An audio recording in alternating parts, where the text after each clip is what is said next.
तो करो, जल्दी करो। एक तो हम जो सुबह अभिषेक पूजा करते हैं, और अभिषेक पूजा और मंत्रों का जाप, तो मुझे समझ में आता कि मेरा अभिषेक में और शांति धारा में ध्यान ज़्यादा लगता है, पूजा में कम लगता है, और मंत्र जाप करने में और ज़्यादा लगता है, क्योंकि उसमें बीजाक्षर होते हैं।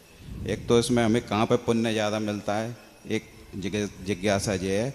दूसरी, आज सुबह की एक जिज्ञासा है, जो सुबह बगला आज मंजे में धागे में फंस के गिरा, और उसी समय आपका वहाँ से निकलना हुआ, और आपके नज़दीक वो आपके हाथ में आया, तो ये बगले का पुण्य था या उसका मतलब पुण्य, या उसका क्या बोलेंगे दोष, मतलब देखिए बताते हैं। तो पहली बात तो जहाँ पूजन अभिषेक और की बात की जाए तो अभिषेक करना पूजा का अंग है, पूजा नहीं है।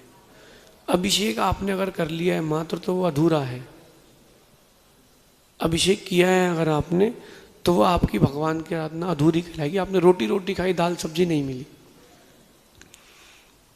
अभिषेक के बाद पूजा ही करना ही चाहिए। ये पूरा अंग श्रावक के लिए पूजा का रहेगा। और अगर मन नहीं लगता है, संक्षेप में कर ले स्वाध्याय। माला में मन लगता है, माला फिर निर्जरा होगी, लेकिन आप श्रावक है, आपको पूजा भी करना ही चाहिए। माला में मन लगता हो तो एक पूजा करके माला फेर लें। किसी का स्वाध्याय मन लगता है, स्तुति मन लगता है, तो एक पूजा करके स्वाध्याय स्तुति कर लें, लेकिन अपना वो आवश्यक पूरा करें। रही बात उस बगुले की, तो सच मानना उसका बहुत तीव्र पुण्य का उदय था, क्योंकि अगर अपन 5 मिनट पहले निकल जाते तो बेचारा रह जाता वहीं लटके लटके, जब तक अपन आते वो मरा मिलता। तो उसका पुण्य का उदय था, पाप का उदय भी था। पाप का उदय था कि उसको उस मंजे में फंस करके वो बहुत बीत गया था, लेकिन उसका इतना पुण्य का उदय था कि उसको इतने सारे लोग मिल गए। क्योंकि कोई और होता तो टंगा टंगा देखते रहता, हो सकता खींचता उसका पंख ही टूट जाता। अपन समझदार थे तो अपन ने उसको अच्छे से निकाल लिया। उसके पुण्य पाप दोनों का उदय था। अपने भी साथी से पुण्य का उदय था कि अपन को उसकी सेवा करने का मौका मिला। जितने लोगों ने उसकी सेवा की उनको भी नियम से पुण्य का बंद होगा।